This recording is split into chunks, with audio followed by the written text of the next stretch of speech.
Welcome, everybody, to another live EVH gear discussion. My name is Eric Broadbent, and I'm joined by some of our buddies here.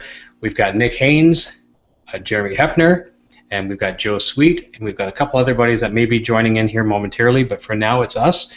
We're going to be talking some EVH gear, some Van Halen guitars, all kinds of cool stuff that all of us gearheads and Eddie fans love. So I'm going to just turn it right over to Hef and Nick, and they're going to show us some really cool treats from the Van Halen camp. Nick's going to show off his 5150 Kramer that is smoking hot. This is the exact name of it. I think it's the I don't remember what he titled it, what Mitchell Floyd titled it. I think it was like the tour model. It was the more I guess the exact. You know what I'm talking about, Jeremy? Like how he had I think he had a cheaper version of the 5150, but this is like I think this might be like the Unchained or the more like the tour model type. But this was from Mean Street Guitars, Mitchell Floyd. Floyd Rose. Everything that there is to want on this. The relicking, the aging on the fretboard, all that. Cigarette burns. Let me just get a let's look at all this here. The decals. It was about Jeremy and I were just talking about Mitchell. He's still doing these. I guess he's more low key, right, Jeremy? Yeah. He's more low key, but this was $1,700. But he's the most badass Van Halen guitar luthier I've ever come across, along with a few others. It is a rear-mounted nut. Okay. But yeah, it's really plays great. It's really light, as Jeremy noted earlier. Humbucker, single volume knob.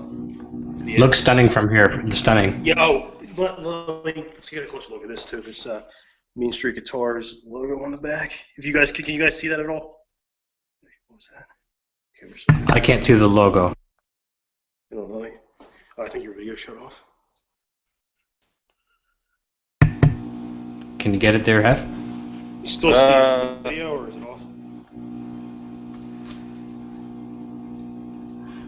I've just got your logo. Here, okay. There you go. Yeah, you can sort of see it. Can you guys see it at all?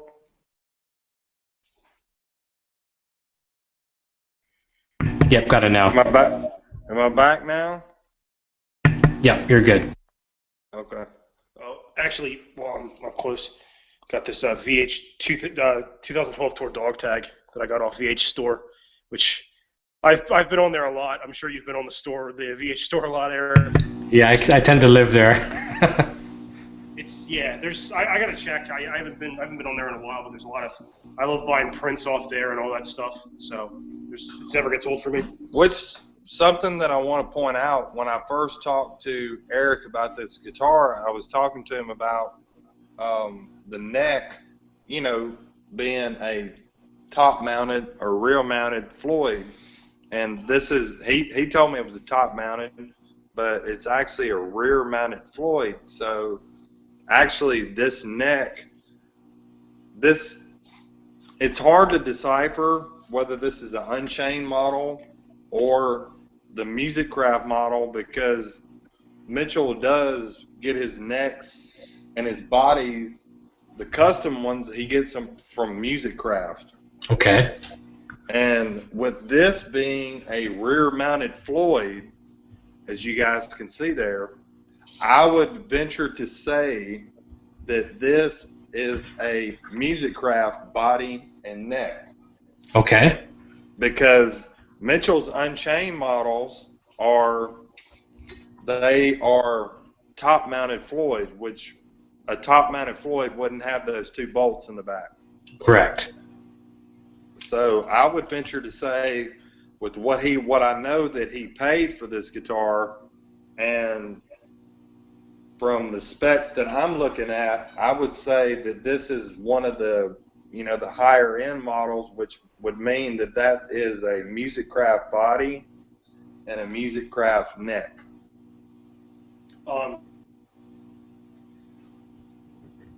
I might have lost you there. Go ahead. Are you still there, Hef? I guess I really have no clue if he really is still doing the.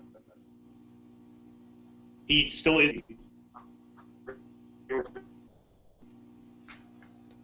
We might have Adam Reaver and Scott Smith joining in tonight too. There's a good chance of that. So Scott might be able to comment on that.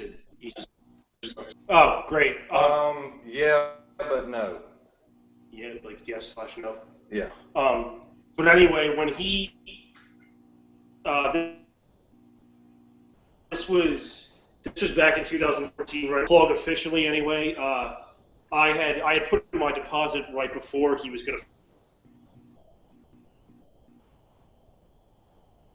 The very last ones that I got from him, so I was really thankful to get it. One, like I was saying, officially, I mean, this was the best. I mean, this is for, you know, Van Halen, like purist or whatever, because I have one of these models years and years ago. But one of the biggest things is not that it takes anything. You got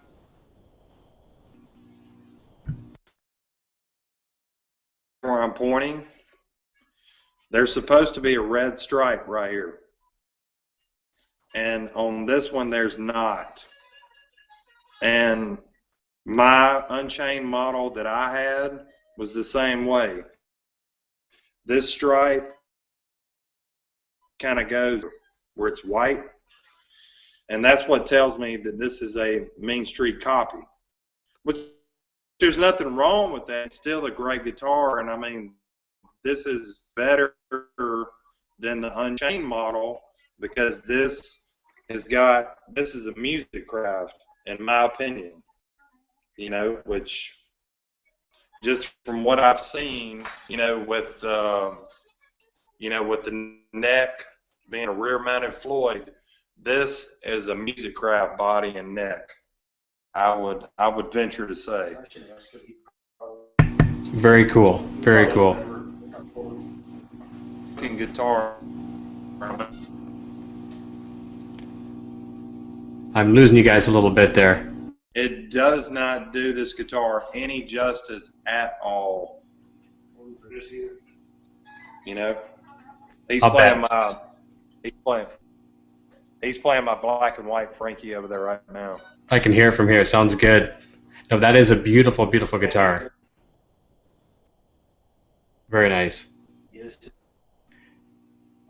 Yeah, I was telling Jeremy earlier that I'd rather just own one of these custom VH1s than go and buy an EVH brand one because I mean, you know, it has a better beat up look than, you know, how the current ones are that Ed put out. They're more for the general public. You know what I'm saying, Eric? Yes, I do. Every single one is exactly the same. It's a kind of a symmetrical stamp, whatever. Yeah, it's just for someone that wants to get it and doesn't want to have to go through the labor of the building, the striping, the painting, the wet sanding, all that kind of stuff, you know, that we all go through when we try to build those things. Yeah, but yeah, I really don't care for the.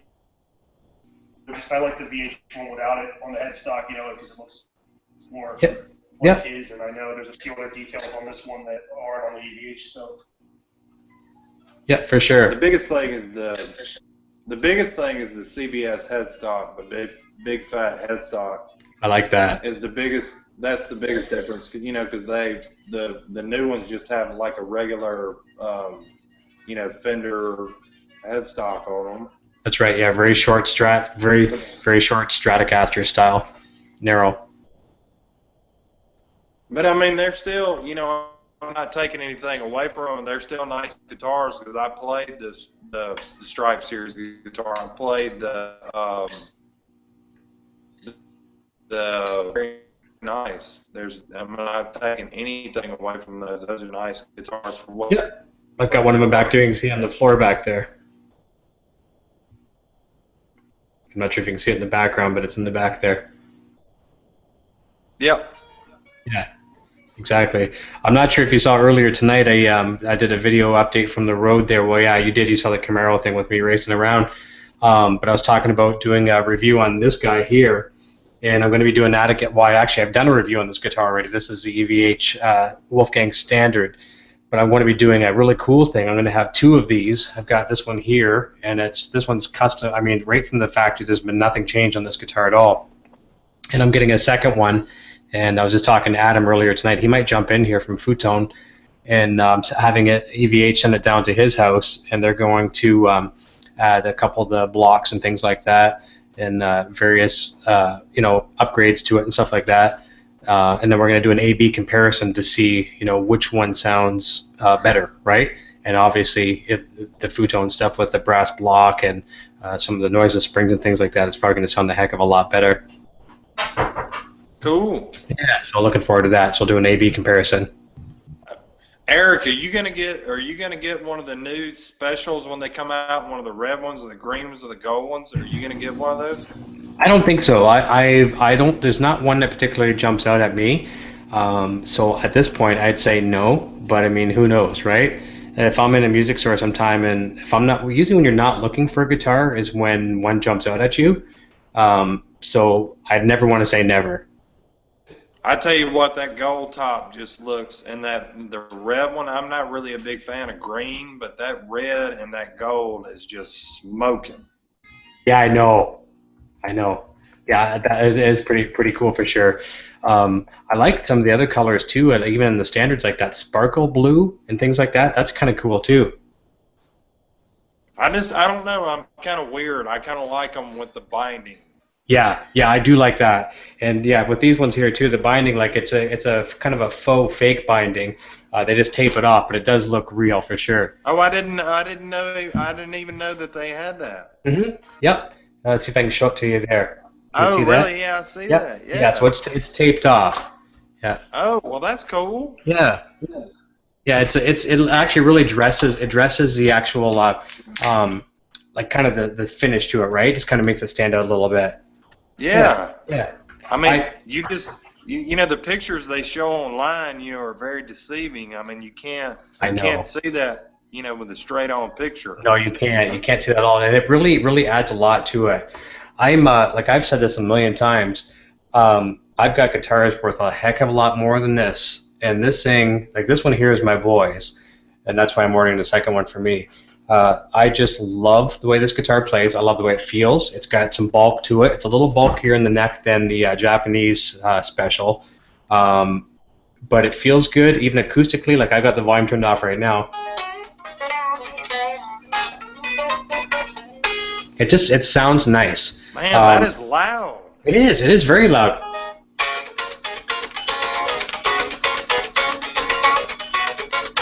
That's just acoustically, right? Wow. Jeez. I like it a lot, and I'll back away from my microphone a little bit, and you'll hear more of the amplifier. The thing just totally rocks.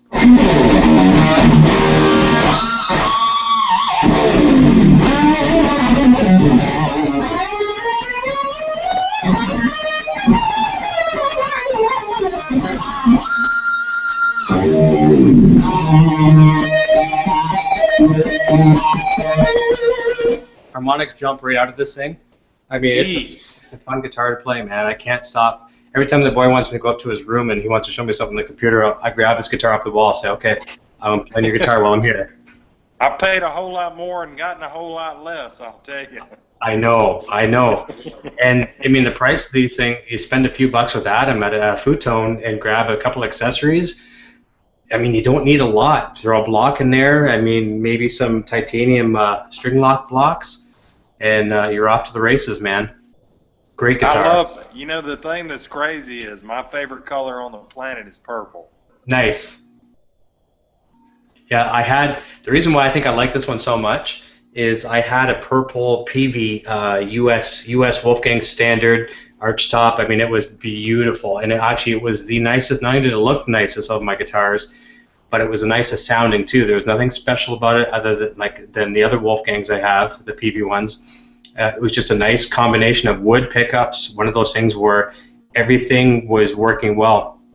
And I think I've told you this story before too, where there'd be different gigs I'd be playing with the band, and the sound guy would come up to me after, and he'd say, what did you do? Did you have a different pedal, or did you EQ something differently when you switched that guitar? And I'm like, nope.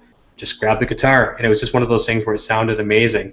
And I remember, I'm trying to think how many years ago it was, probably 4 or 5 years back, I'm thinking, I need a couple extra bucks. So I sold it off, and I regret that. We've all done that a million times, sold guitars or traded them or pawned them or whatever.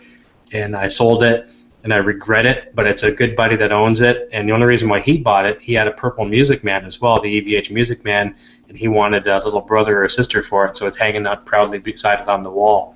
So it's pretty cool. At least I know it's in a good home, and he sends me pictures once in a while to torture me. Yeah, nice The guitar awesome though. thing is I live where I live and Nick is right now. I'm about an hour and a half from where that guitar was born. Oh, I know, you told me that. That's right, Meridian, Mississippi, right? Yep. Yeah, that's awesome.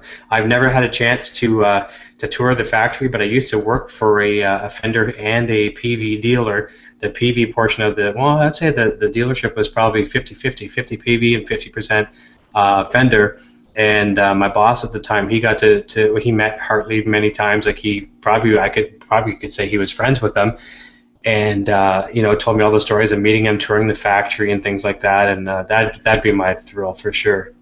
That crazy look that I just give on the camera was not for you, Eric. That was for my wife. Okay. Yeah, I think I just gave mine one of the similar looks a second ago too. She was supposed to be getting the burgers ready for like 45 minutes ago. Oh, there you go. We had some barbecue tonight as well too on my crazy barbecue that I was telling you about.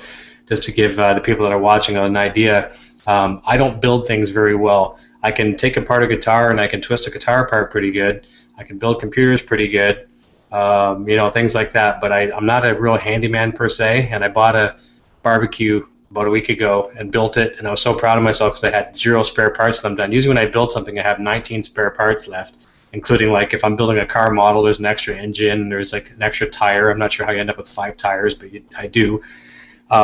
Built this barbecue and it works, but I can't regulate the damn heat on it. It's either like nuclear, Hiroshima molten lava, or else it's like they're frozen. So we had some pork tonight that was pretty good on the barbecue. I had to enjoy that. It was nice. You can't, with the gas grill, I mean, you can regulate it, by the burners itself, and you can regulate it by, the valve on the actual gas canister itself. Yeah, you know what? That's something I never thought about. Maybe just dial that gas lever back a little bit right on the propane tank and maybe let less. I'll try that next time. Cool, man. Yep. Yeah. It's amazing. I know lots about guitars, but nothing about anything else. It's okay. Yeah. That's one of the things, right? You can't know everything. That's right. I'm going to turn it over to Nick for just a second where I can play this axe for a minute. All right, have him talk about it, and I'll turn off my microphone to get rid of some of the hum in the background. Okay.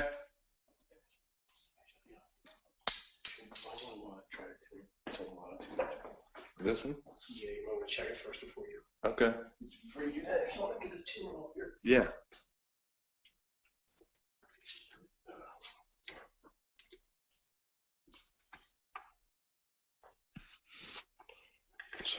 No, you're okay.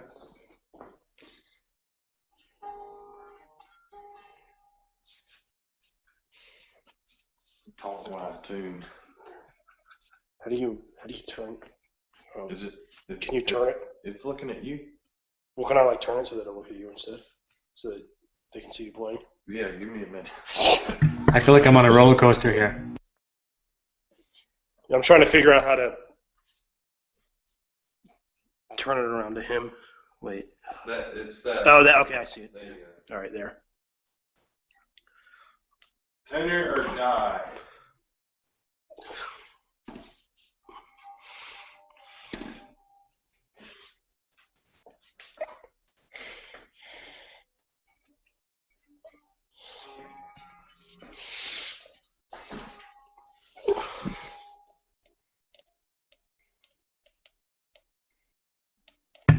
I'm seeing booze and guitars. Thank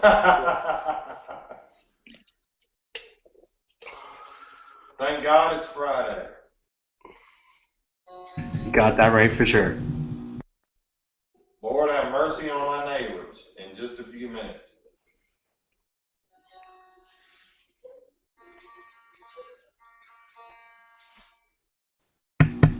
I like the slip-ons you got there. Oh, thanks, man. I'm wearing a pair myself, a little different, I but put the red ones on tonight because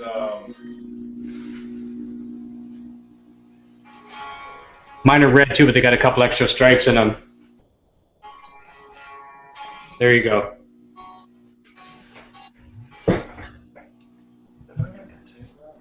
let's see. D flat. Oh, you did it. I think, did I already, what did I have it at? I don't remember if I had it standard or E flat. The E string's a D flat. This is a G. Well, if the E string's already at D flat, then that must have been how I had it tuned. Joe, while those guys are tuning, did you have any questions you wanted to ask me or them as well? I mean, D sharp. No, not at this point, Eric, but just a comment. I'll have to take some pictures of, I've also got a guitar I bought probably 11 years ago from Mean Street Guitars. It was a Frankie clone at the time, before Okay. the whole ELVH ink came out. So Okay, cool. I'd like to see it. cool.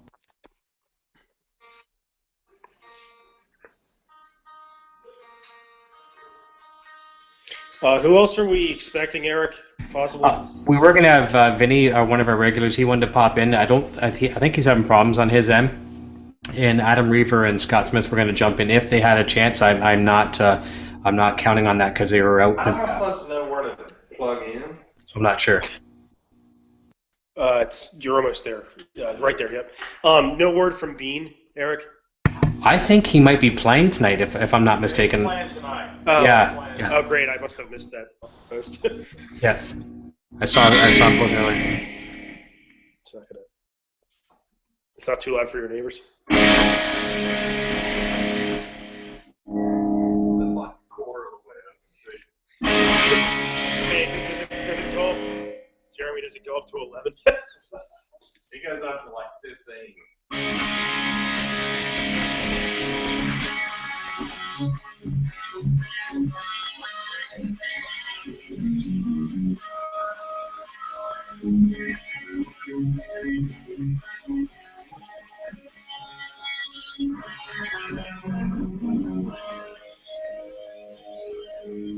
Man, this deck smokes. It is. It's awesome. Jeez. Thanks for reminding me how great it is. I sometimes forget about it. Do you ever feel that? Do you ever feel that way, Eric, when you got something that you just haven't played for a while? It's like, wow, this thing really is amazing. Oh, for sure. And what's cool, I can imagine you appreciate right now too, is the fact that Hef's playing it and you're in front of it. It's really. Sometimes I get other people to play through my guitar rig with my guitars, and I'd go out to the audience, whatever, listen to it, and you really get a chance to appreciate it more because it's not you right beside it. Yeah, that's true. Yeah. Sounds good.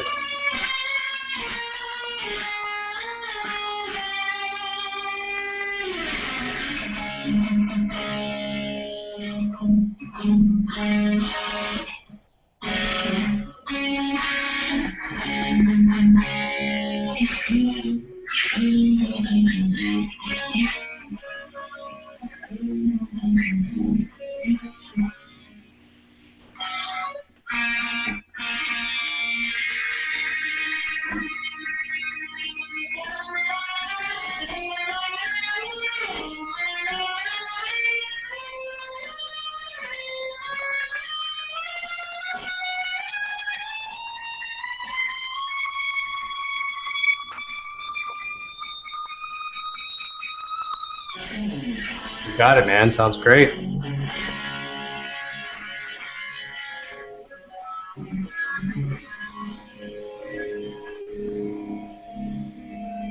Sure looks good.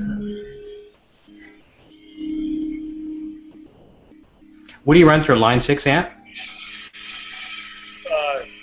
What's that, Eric? Is that a Line 6 that you're running through? Yeah, line 6. Okay.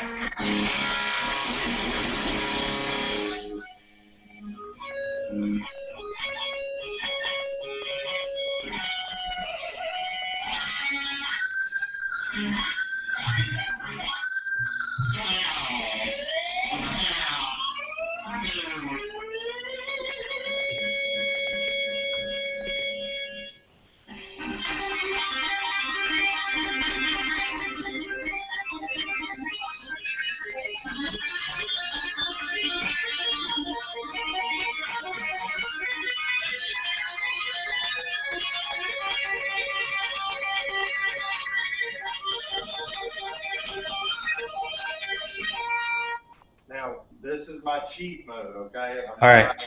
Okay, this is my cheat mode. I'm fixing to cheat, okay?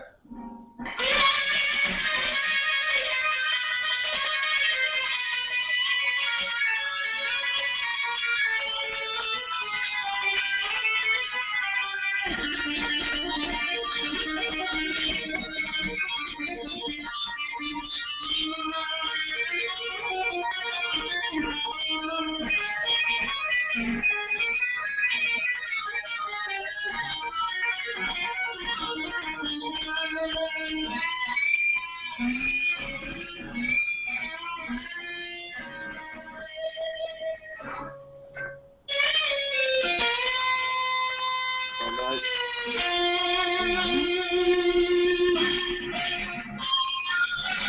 Nice. Did you get that? Yep. Nice.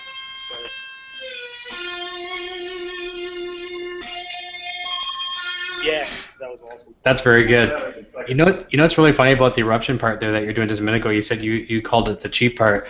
I wish I could cheat on it too, because it's so funny. Like, I used to play in the Van Halen tribute band, and that was obviously, I had to do that. It was a staple, and I've been trying to do that solo since I was a kid, right? And I still don't do it right. I've never done it 100%, never done it note for note. And the descending part there, I always attribute that to falling down the stairs. And you're gonna fall down the stairs, and you're gonna hurt yourself. You're gonna stumble. I just hope that when I start doing that part, like, I'll start tapping my foot, getting the beat. I'll try, and I'll hold it. Like, I'll do the, and I'll wait. I'll just keep that going as long as I need to until I'm ready to exit, and then I'll start descending. Good idea. Yeah, and so I'll kind of wait. I'll see if the crowd's getting into it. If they're not, like, hopefully they are, because then it gives me a chance to catch my breath. And then I'll do like this. So that's not too hard, right? It's not hard at all. But then you get the next part. See, I just screwed it up right there really bad. So it's one of those parts where you're going to fall on the stairs as long as you can pick yourself up somewhere between the top stair and the bottom stair, not break too many bones, and don't make it look like you broke too many bones. And when you're done, then people will probably go, they might clap their hands. But when you start saying, "Oh my God, help me, Jesus," and you're bleeding all over the place, and you've let everybody know you made a bad mistake, it's tough. It's a tough solo. You know, when I do that part, I mean, I know I'm cheating and I feel bad about it, but Don't you feel know, bad. most people have no clue. No, they don't. It's a purist, and I'm tired of the guys that are at the back of the bar, and they're sitting there like this, and they're expecting it to be They actually exist. I just thought that was kind of that's like what Doug Steele talks about, the diehards. It's like, I've never ran into an asshole like that. Yeah. Oh, I did. Trust me. When I was in the tribute band, I replaced a guy that was I replaced a guy that was phenomenal. This guy was a monster guitarist. He was more the technical style, like the John Petrucci, Steve Vai kind of real mathematician schooled guitar player. And he was a graduate and instructor at GIT, so the guy really knew what he was doing. I think I kind of had more of the feel for Eddie's notes than this fellow did. He could outplay me, no problem, but I had the feel for it. But I think that's what comes down with Eddie first. You got to get the feel first. So if it comes down to cheating some notes, I mean, Eddie cheats some notes. Look at the last few tours. I mean, he's had to embellish a few things. He doesn't do it exactly note for note anymore. Whatever, as long as you're having fun, that's the main thing right off the get-go. That should make sure that very clear. If you're having fun doing it, then that's all that matters. And your friends like it, that's cool too. It gives you a nice little buzz, right? When your friends say, "Hey, that sounds pretty cool." Yeah. And you're having fun with it. Yeah. Van Halen music is very inspiring, and it's so cool. You've seen these kids too, like some of the youth that's coming out now, like the talent in these like 10-year-olds and 12-year-olds and things like that. Like when I was that age, I don't think I really even got seriously into guitar until I was probably about like a mid-teen, and even then I still sucked. Actually, Jeremy, if I can get that off of you in a second, there's something I wanted to show you that Eric that I actually wanted to show all of us that Doug Steele, actually, as far as like a cheating lick goes, that Doug Steele actually showed me on the Mean Street solo. I'll show you in a second if you want to take the phone, if that's cool, Jeremy.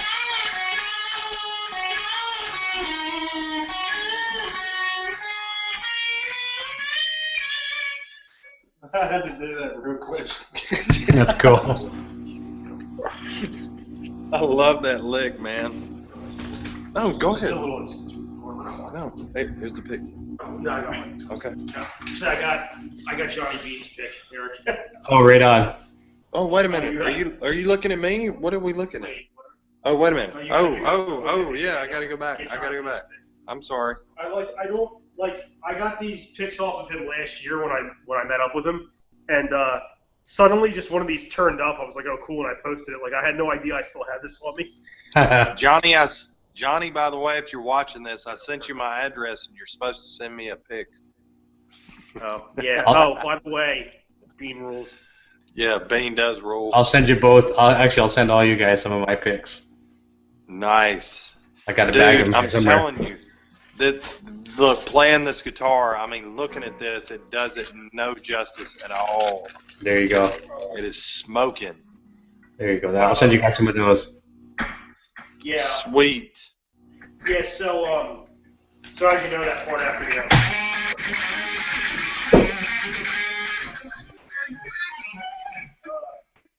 Well, yeah.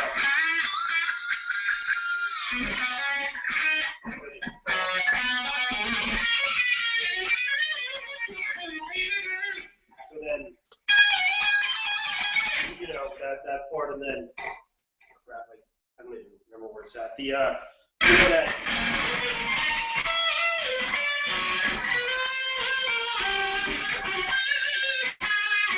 Okay, yeah. So Eric, yeah, you know that way. Okay, so this is the G way. I Mm-hmm. think I'm on the right front. The way that Doug does it, he does this instead of picking it. You know what I'm saying? Yep. So it's a lot easier just to do the whammy bar and do it that way than do.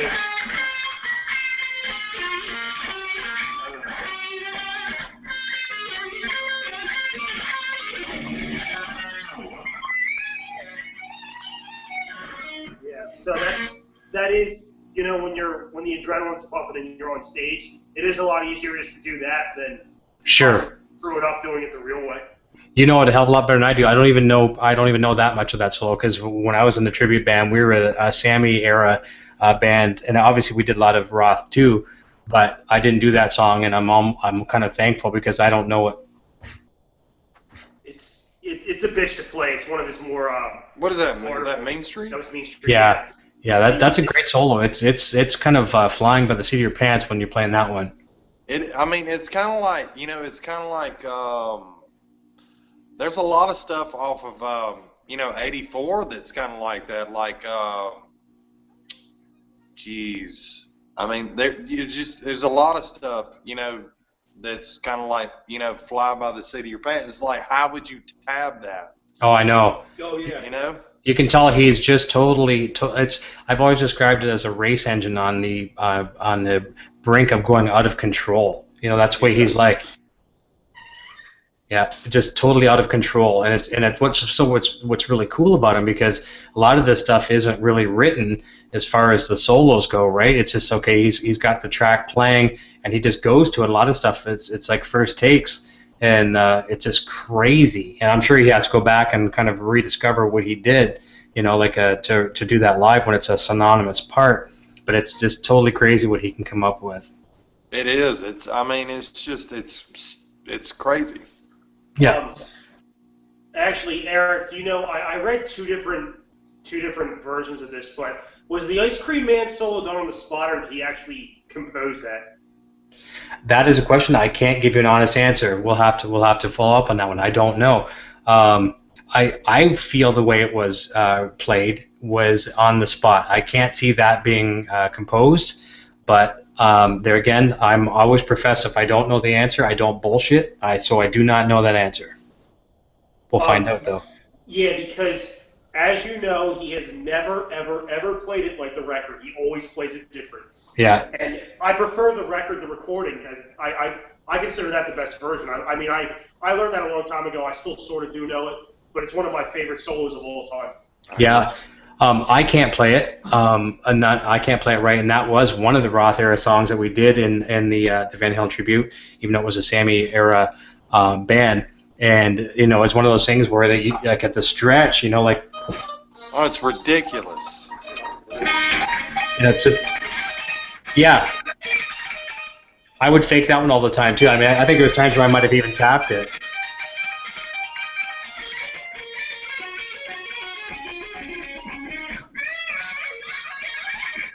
Yeah.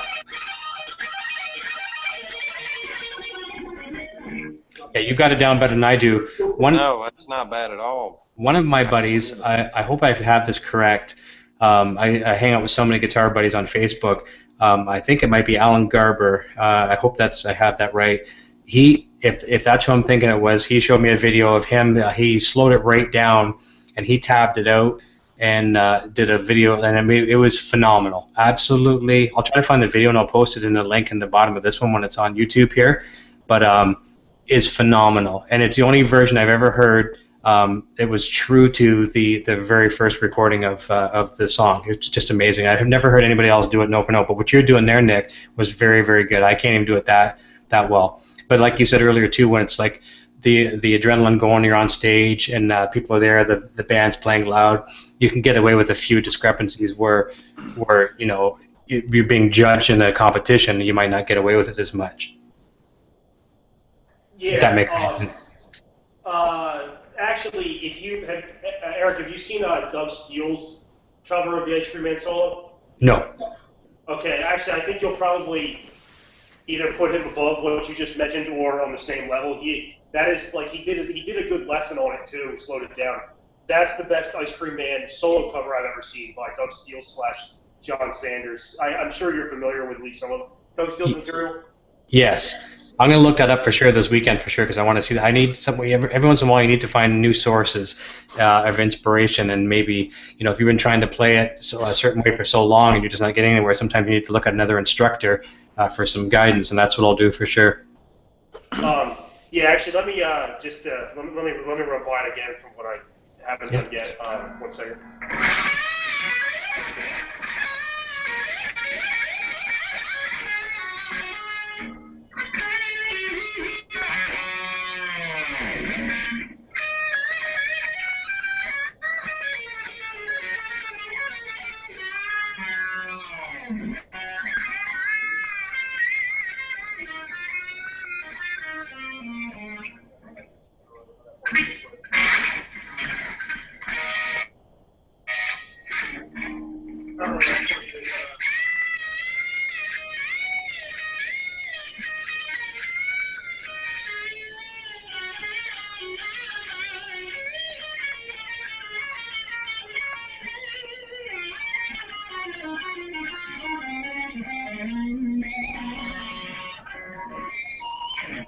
That sounds great.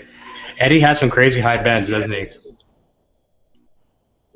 Yeah, that's the craziest bend I've ever tried to do of his was that Mean Street bend that I did earlier in the beginning of the solo. But that bend I just did, that's the second craziest too. That's just that actually took me a little bit to figure out, because when I was listening to it, I was like, what the hell is he doing? And I was like, for a little bit, I was just whammy barring him to get through it. And I was like, wait a minute, that's like 3 different notes in like one bend, you know what I'm saying? I know, it's nuts. It's funny, like a lot of the people I talk to in my circles of people, like whether it be the bands, YouTube stuff, Facebook stuff, a lot of people, like, they think of me as the EVH guy, but I don't, like, over the years I've lost a lot of it. It's like riding a bicycle, they say you don't forget. With guitar, I do think you do forget, and a lot of my chops, like, I've lost a lot of it. I was a heck of a lot better as a younger lad, or even a younger adult for that matter.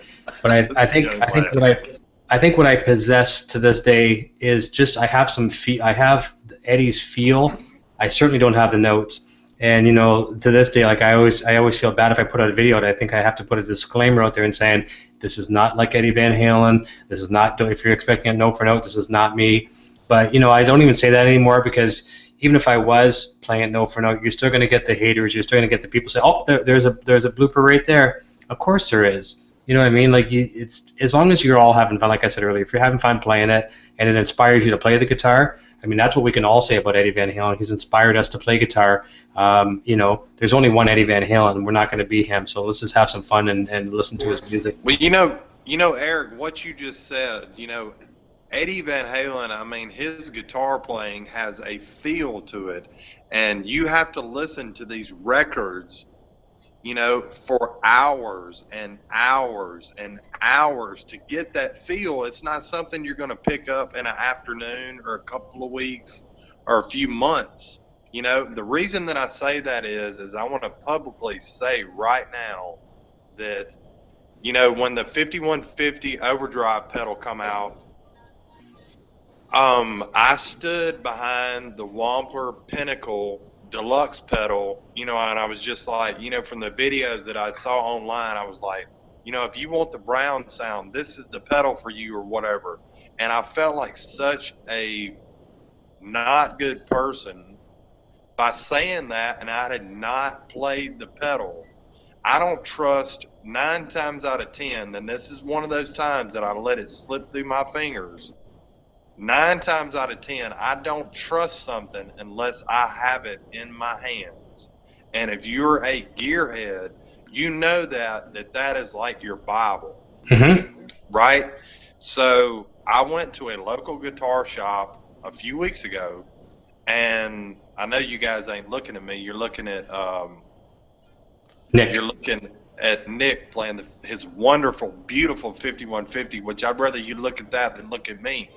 But I tell you, this video does not do that guitar justice. I'm telling you, if you saw it in front of you, you would be like, your head's about to fall off. I can imagine. Anyways, back to what I was talking about. I played the Wampler Pinnacle pedal, and I spent about 45 minutes with that pedal, and I'm telling you, I could not get anything like.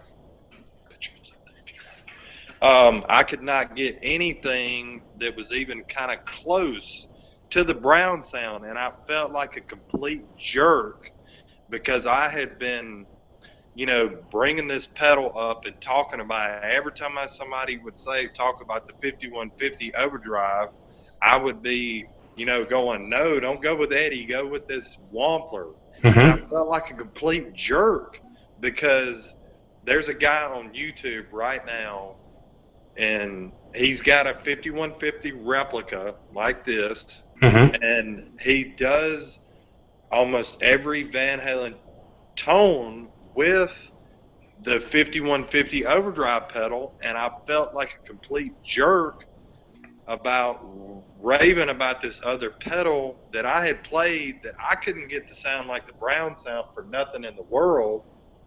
And this guy did it in like 2 seconds with the official one. You know, Well, I just felt like a jerk. you know what it is. No, you know what? It's not your fault at all. And I'll tell you what the solution is to that. This fellow, I'm not sure who you're referring to, but he obviously is. He knows Eddie's sound. He has Eddie's feel. He's emulating it, and he's also bringing that the sound, the Brown sound, so to speak. He's emulating that through his fingers. So he's probably better than you or I at that. He can portray that sound, and that's probably where he's getting it. Now I don't get the Brown sound out of that pedal, and it's funny, like that's why I did the video on that pedal. Like, I wanted to prove to people that had the 5150 amplifiers. People are thinking like myself, and they're saying, you know, why would we need that pedal when we have the 5150? You don't need it at all. But I'm telling you, it's damn inspiring. Just before I went live with you guys tonight, I was playing through the amplifier on the clean channel. I'm going to switch it again in a second, because what you're hearing me play right now, that's the red channel on the 5150 100 watt, and it sounds cool. But I'm going to do this right now. I'm going to put it back in the clean channel and show you the 5150 overdrive, and I've got it pretty much cranked on there, and I really like it. I'm not going to say I like it more than the distortion on the 5150, but I like it enough that I play it every day. Let me just do that right now, and it sounds damn good. Give me a sec. I'll do that. If I can reach to it there, I should be able to. I guess the biggest thing about when I was playing that Wampler pedal, the guy told me, and he said to me, and I didn't have any kind of VH stuff on. He had no idea who I was, what I knew about Van Halen. Yeah. And he said, you know, a lot of that is in Eddie's hands. And I was like, I agree, man. But I've been studying that tone for like 30 years. I know. Me too, and I still don't have it. I still don't have the tone, but I do like the tone of the pedal. And actually, another disclaimer too: I never wear my guitar this high. This is my boy's guitar shop. That's why I'm wearing it like a violin right now. But here's the 5151. So that's actually a clean channel. All I'm running is some reverb and noise gate. I've got the BBE Sonic Maximizer on there.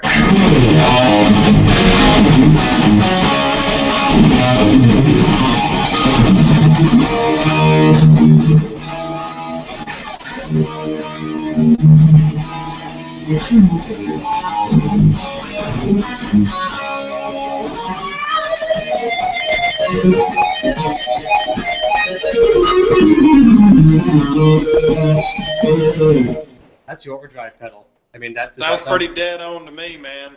It's not brown sound by any means, but it sounds pretty cool. It's very inspiring to play too. I could play for hours with that pedal. And the nice thing is, what do you think about that, Nick? That sounded pretty dead on to me. That was good.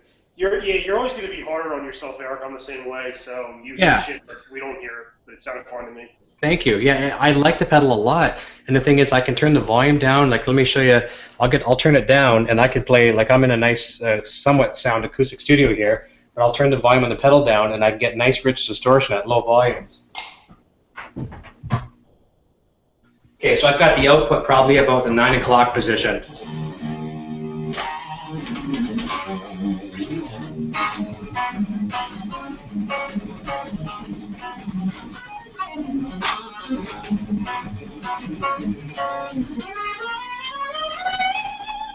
Nice distortion. I like it. I swear by that pedal. I think everybody that can afford it, buy it. It's not expensive, but I mean, buy it and put it in your rig. Actually, Eric, I wanted to ask you something real quick. Do you? I know you said you used to be in an Yngwie Malmsteen at one point. Do you know any Yngwie licks? That would be pretty cool if you could play. Let me. I'll fake one. One second. Let me get a bit more volume. Eric can't fake anything. He's that good of a player. It's gonna sound good. Okay. No, that's not true. That is not true by any means. I don't even know if I can even do it anymore. I'm so embarrassed to even try. I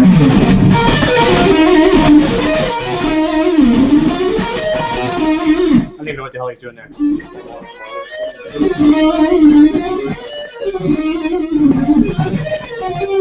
No, it's horrible. No, I can't play anything Yngwie. Not at all. Don't ever ask me that again.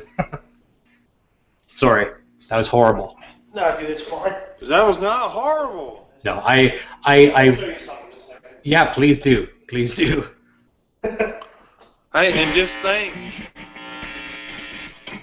we're playing out of my line 6. We hadn't even broke out the micro stack yet. I know.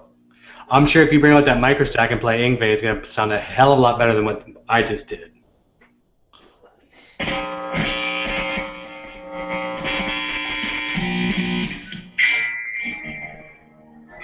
You'll know this first one as an Yngwie fan, but I'll do something else in a minute too. I'll see if you know this one. But get here.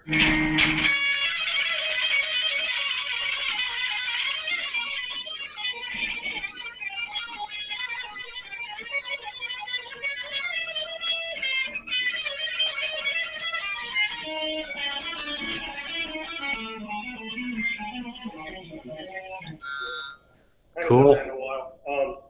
Yeah, you know what that is though, right? Oh yeah, that's always nice too. Play it on a Wolfgang or on a Strat where you can get the neck pickup, and that'll sound really nice.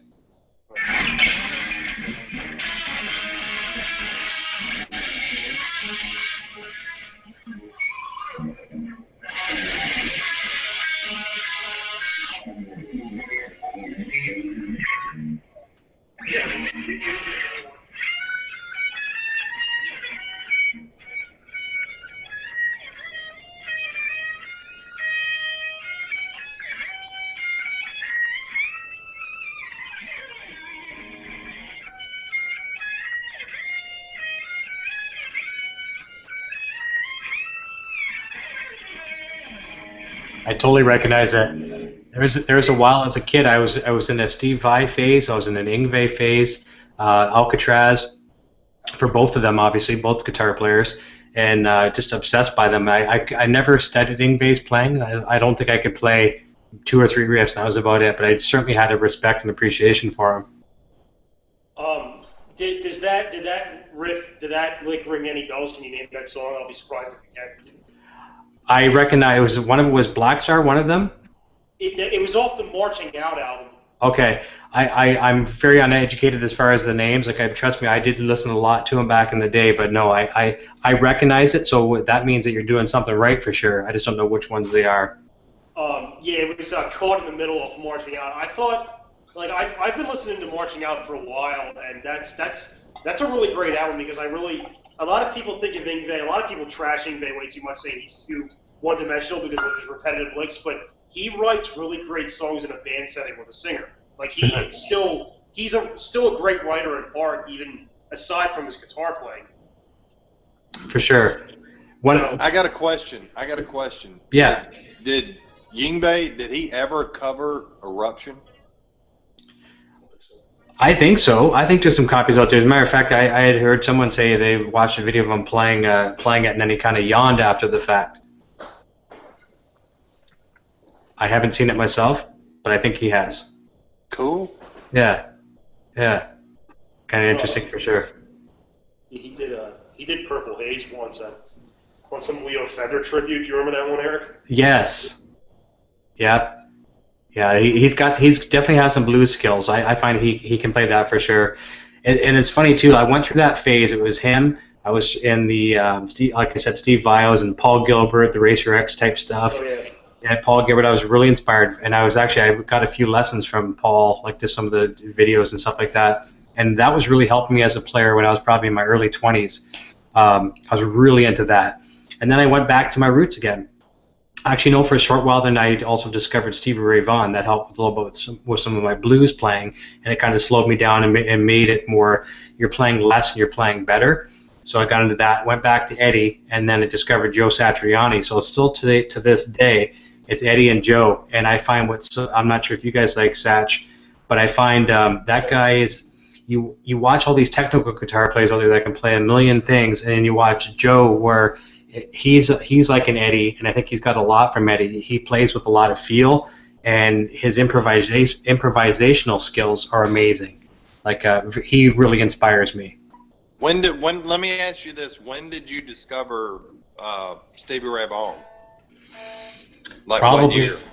Probably right around the time that he died. Unfortunately, if I'm not mistaken, I think it might have even been his death that made me hear about this cat that could play the blues, and really? then just obviously became obsessed. Went out and bought a CD, and then okay, I got to get them all, and so I went out and bought them all, and then I was actually doing okay playing that kind of stuff. I was in a 3-piece band where we'd all kind of share the duties of singing and stuff like that. I had a nice American Strat, and I was nice tube amp at the time. I don't even know what I was playing. I think it was an old Marshall JCM 900 high gain dual reverb or high gain master volume, one of those deals. So it was one of those amps where you had to crank the snot out of it to get anything out of it. And with a Strat through it, it was sounding pretty cool. And I was like, hey, I can play this a little bit. It wasn't exactly right, but I had the feel. And then once you start to duplicate your heroes a little bit, it makes you feel pretty good. So yeah, I was really into him for a while, and still have a huge appreciation for him. Well, I tell you, I remember I think when did Stevie Ray Vaughan die? Was it 89 or it was 90? Wasn't it? Was August? I think it was August 27th or 28th or 29th of 1990. Okay. My dad was a huge fan, and I remember the local paper here, he cut it out, where Stevie Ray Vaughan died, and my dad had listened to Stevie, years before that. Yeah. I grew up with that stuff, and, just when he passed away, I don't know, it was like, I know that sounds crazy or it might sound stupid, but, like, I don't know, it was kind of like, if you knew him and you knew about his music and stuff, it's kind of like a part of you died. Mm-hmm. Yeah. I don't know. I know that sounds crazy. Oh no, not at all. That's look at the heroes we have right now. I mean, when the day comes when they're no longer with us, I don't even know what it's going to be like those days. The people that have inspired me growing up these years. Yeah, when you lose them, you lose a major part of your life because it's like watching one of your favorite TV shows that spans 7, 8, 10 seasons. You become obsessed with them because they're part of your life, and then they're not in your life anymore, right? You know, I know my wife has often wondered, and because of the past stars that we've lost, here in this past year, and she's like, because I get so upset about it or whatever, and my wife's like, when something does finally happen to Eddie, I don't know, I don't know what you're gonna do, and I'm like, I don't know either, Yeah, I'll be taking a so. month off of work. I'll be in hibernation for a month, that's for sure. I mean, it's just, I don't know. I mean, there's just, I don't know. I don't know. That's all I can say is I don't know. Yeah, there's not too many of the greats left anymore, and like some of the greats that we've lost early in this year, late 2015, and then a whole whack of them this year. Like I wasn't huge fans of any of them, like per se. Even like Bowie, like I was not a Bowie fan more so than the next guy next door, but something about his loss really affected me, and I was kind of analyzing. I was kind of like, well, why am I so upset about this? I listened to some of his songs, and I liked him like the next guy, but why am I affected by this? It just goes to show you don't have to be a fan of someone directly to be directly affected by their departure. It's what he offered the music scene, and Lemmy, another good example. Yeah, I couldn't say, other than like Ace of Spades and things like that, I can't name you five Lemmy songs, right. Motorhead songs, but his loss, I felt it deeply because it's like one of your brothers in the music business, right? And it's what they've contributed. They had their stamp on the world, like the Ramones. You lose people like that. You lose Jimi Hendrix. Obviously, I was a tiny kid when he passed away, but you still feel it many, many years after because they were alive and they really injected something into the music business, and then they're ripped away from it. So there are repercussions from that. Well, it's like you said, I mean, I'm a huge Foo Fighters fan. Okay, I like them And, too. the fact that Dave Grohl was so bothered, well, I mean, he was a huge Lemmy fan, and because it was important to him, it made it important to me. And I was like you, I couldn't, besides Ace of Spades or, Motor Breath, I know it's not Motor Breath, is it? Motorhead. I know it's Motorhead, but they've got another song that Metallica covered. Um, that it meant something to them, so damn it, it means something to me. Yeah, of course. Yeah, and that's why people like all of us, we should never judge someone when they say, "Yeah, I'm a fan of band X." Well, tell me one of their songs. Well, I can't because like I just said, we just both agree that we don't know too much about Motorhead, but yeah, we can still say we're fans because we appreciated what was done, right? That doesn't mean that we're not fans. So we should, when I say we, even myself, we shouldn't judge people when we say, "Oh, you're not a fan because you don't name all the songs." You were affected by their music in one way or another, so you are a fan. Yeah, Yeah. Yeah, and and I Michael mean, this Jackson. is Michael Jackson's another example. I mean, oh take Jesus. away his questionable things. I mean, everyone's got skeletons in the closet. Yeah, yeah. I think a lot of Whatever. that's bullshit. I'm gonna go on the record. I think a lot of that's BS. But go Who ahead. knows, right? We're not. It's only his family will know, and he'll know. However, Whoever he I is. was a huge fan of his music, and I'll go on record to say Me that I too. was a huge fan, and it had nothing to do with Van Halen. It might have been maybe I don't know. It wasn't even Van Halen that introduced me with Beat It and stuff like that. I was a huge fan of his music, and I'm not embarrassed to be driving the car and having a Michael Jackson tune cranking in the car. Absolutely. I mean, I still to this day. I mean, I go on these spells where I just listen to the same old song. Like I was talking to Nick about earlier. The past like 2 months, I have listened to nothing but Steel Panther. You know, Cool. and I go on these binges where I can listen to one song for like 3 or 4 days at a time. And I mean, this is no lie. I know we're talking about Michael Jackson, and this sounds like it's such BS, but it's not. I mean, like a couple of weeks ago, that song, what is it called? Um, You got me working day and night. I mean, if you cannot listen to that song and want to dance or like emulate dancing or something like that, there's something wrong with you. Yeah, for sure. You know, you got me working day and night. Yeah. And the trumpets and the horns and that. I mean, It's good. I play guitar now. My first instrument, you guys are not going to believe this, my first instrument was tuba. Oh, there you go. You know? And Yeah. then my first, like, real instrument was drums, you know? Yeah. And then, you know, if you don't live out in the middle of nowhere, you can't play drums. So Yeah. I started playing guitar because it was it was something you could control. Yeah. You know, the sound. Yeah. So I took lessons for like 6 months, and I took my Van Halen anthology book, which I've still got in there. Yeah. And the guy was like, "What do you want to know?" And I was like, "I want to know this." And he was like, "But you got to crawl, you got to walk, you got to crawl before you walk." And I was like, "Well, let me show you part of this." And I played part of Eruption, and he was like, "You can't do that." And I was like, "Well, yeah, but I did." And, Yeah. you know, Yeah. I remember as a kid, I used to, my brother-in-law, he's still a professional musician, and he was a bass player by trade, but a phenomenal guitar player.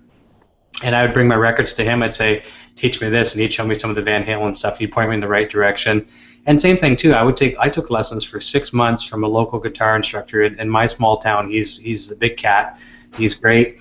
But it would frustrate me because I'd say, "Okay, I want to learn how to play this." So he'd teach me how to play a G chord, and he would solo over me all the time. And I'm like, "Well, how am I learning if I'm just holding the rhythm?" And which in hindsight, looking back, he taught me how important rhythm was.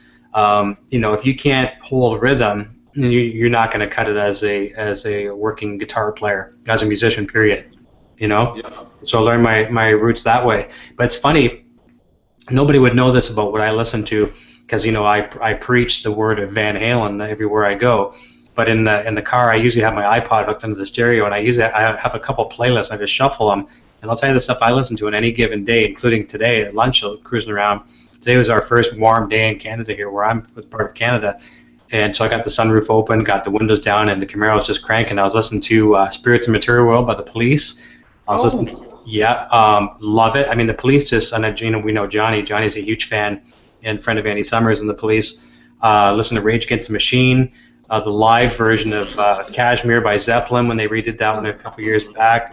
Oh man, what else? Some Satriani in there as well. I mean, I've got even Katy Perry and stuff like that on the playlist. I've got everything on there, and you know, there's Michael Jackson, what we just talked about, some Stevie Ray Vaughan. I have lots of stuff on there. It's totally what people would not expect me to be listening to. Yeah, Eric, I'm the same way. I'm not ashamed to talk about what I like. I like what I like. Anyone that wants to judge me for it can go to hell. Mm-hmm. I like some Britney Spears. I like Taylor Swift. I like some of their stuff. Bieber. I like Justin Bieber. I've never gotten any of Justin Bieber stuff, but I hear it because I work in radio, so I get to hear his stuff a lot. So I hear it. I'm not sure I know it, but I hear it all the time, whether I like it or not. Yeah. But since you mentioned Satch again, because you asked earlier if we were into Satch, but yeah, dude, Satch is my all-time favorite guitar player. It's the same. I'm the same way as you. Satch and EVH. I really shouldn't say this, but I do. There's really no point of comparing any guitarist, but Nope. I do consider Satch my number one if I'm going to pick a number one. Yep. I do take him over EVH, actually. Psycho? Yeah, I do. What? No, Satriani. Oh, Not Satchel. Satchel. No, Satchel's good, though. But yeah, Satriani is really, his music has really been a big part of my life ever since. I mean, my dad actually got me into him because I think my dad got introduced to him back in '87 from Surfing with the Alien, and then. Actually, have you seen my tattoo yet, Eric? No. Oh, okay. Oh my God, I totally forgot to show you this. Yeah, the. Oh my God. nice. Oh, you didn't even know now either. No. Oh my That is wicked God. cool. That just. Here, let me. There. Can you see it? Yeah, that's a better view. Yeah, I got that almost 3 years ago. That's wicked cool. I'll show you something here. It seems like you're a huge Satriani fan. You'll appreciate this. I don't know why it's not on my wall. I haven't mounted it yet. But years ago, as far as I know, I think I'm still on the PV roster, but I was endorsed by PV, and this was given to me by Joe, and it says, "To Eric, glad you like my amp." And I was endorsing the JSX amplifier. Can you see that? Oh, There we go. Yeah, it says, to Eric, glad you like my amp, and then he signed it to me because I was playing that same rig. Yeah, it was pretty cool, and that was a really good amplifier too. So that was given to me from him. That was pretty neat. It's about the only thing I have signed of Satch's, but he's great. I love him, and it's funny too. My boy, little Eric, you've seen him on some of my videos. He called him JoJo when he was growing up. That way he called him. That was his name was JoJo, and he'd watch these live DVDs, and just Joe's had some really good light shows, and he'd sit there for an hour, and his eyes wouldn't even blink just watching Joe play. So that was his first influence on guitar. wow. That's really cool. Yeah, one of the things when I was really getting into Satch, my dad showed me the Live in San Francisco DVD from the early 2000s. Remember that one? Great one, Stu Ham. Yeah, oh yeah, Stu Ham's awesome. But yeah, that's I remember. One of the songs that really got me into him was Summer Song, because I guess my dad was really into the Extremist album too. The Extremist album is an absolute masterpiece. Yes. Oh, I know. Oh my God, dude. I still love this riff.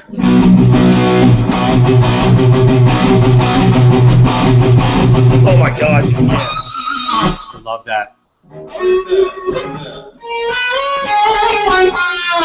He's playing Crushing. Yeah, I love that. Dude, I've Crushing Day Off. Sort of the other. Yeah, dude, I've been playing that since I was like 17. Yeah, that's pretty I cool. still don't have it down 100%. Awesome. But yeah, that's his hardest song. That solo is a bitch to get down. I know. Yeah, it's got some of that timing up here. Oh, okay. There's something there, whatever in there. I'm messing up really bad. Yeah. But yeah, actually, I saw. Did you get a chance to see him on this tour, Eric? To see Satch? No. One of my buddies that joined me up at the Van Halen concert, though, Brad Peddle, he saw him and met him and got autographs and everything recently. So. Yeah. Cool. I did a meet and greet with him 3 years ago, September 2013. Actually, back home in Pennsylvania, which was really cool. And do you remember? Have you heard about this G4 camp that he's been doing? Yes. Okay, I went to the very first one in 2014, almost 2 years ago, August 2014, with Paul Gilbert and Andy Timmons. Andy was really nice. He was actually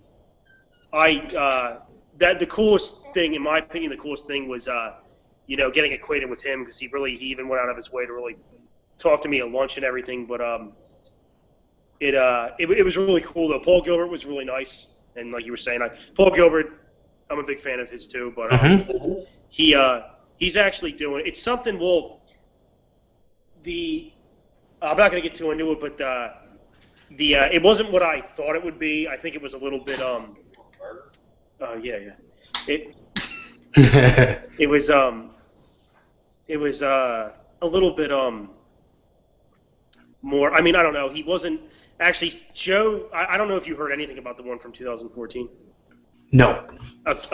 He didn't. Satch actually stayed off site and didn't hang out with us like the others did, which was disappointing. But Yeah. He's doing another one in New York. I don't know if you heard about that one. I don't know if that happened already. Not sure. Or, yeah, but he's doing one in New York near his home area, because as you know, he's from New York State. Right. Paul Gilbert, actually, I'm thinking about going to one that Paul Gilbert's doing. Paul Gilbert's doing one with Kiko from Megadeth, and Okay.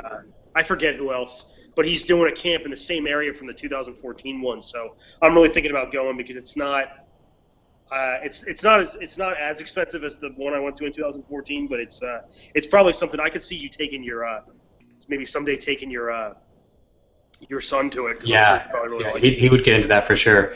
He got to see Van Halen last year in August there for the first time, and I felt like I was his age. It was like two little boys there. It was so cool. Yeah, real Yeah, appreciation part. Yeah. Yeah, that's cool. Yeah. So I saw. I did see. You said you haven't seen Satch on this current tour, but I saw him in Jacksonville about a month ago. I put up a bunch of videos. They're on there if you wanted to check out any of it. I'll look him up for sure. No, I've never seen him. Never seen him live ever. Like as far as in person, I've got all his DVDs, Blu-rays, stuff like that. Never seen him in live in person ever. You've never actually seen a Satriani concert? Nope. Oh my God! Wow. No, I haven't. And I'm gonna make sure I do for sure. In Canada here. Hey, check it out. I'm cooking, man. Yeah, hold on. Let me put this in. He's cooking a hot, tasty burger for me. Cooking. Fantastic. Careful all the way. Oh. All right, gentlemen, you know what? I am going to have to let you guys go here soon. We're looking at 12:15 here Eastern time. I'm not sure where you are down there, but we've got a couple long Hour days. behind. Oh, just only an hour. That's We're not an too hour bad. I've got a couple of long days ahead of me tomorrow and Sunday, so I am going to bid you adieu, and I want to thank you immensely for showing me that beautiful guitar and some of those tasty riffs that you had there for sure. I learned a lot from watching you play as well. It's really cool, you know. Thank you, Eric. Hey, no problem. I learn from everybody, Thanks, and man. if I can pick up a tip from somebody, I'm very grateful. So thank you for sure. And Joe, thanks you for jumping in there. I'm not sure if you can still hear me. I saw a couple comments and you're sharing some of the videos and stuff. So thank you for sharing that. Nick and Jeremy have some great burgers, and we'll say hi to Vinny. He didn't make it in here. Vinny, we're sorry we lost you tonight, but we're thinking about you for sure. Have a kick-ass weekend, guys, and we'll talk to you real soon. Okay? Okay, thanks, Eric. Yeah, thanks, Eric. Yep. Cheers, everybody. Take care. Bye. Bye-bye.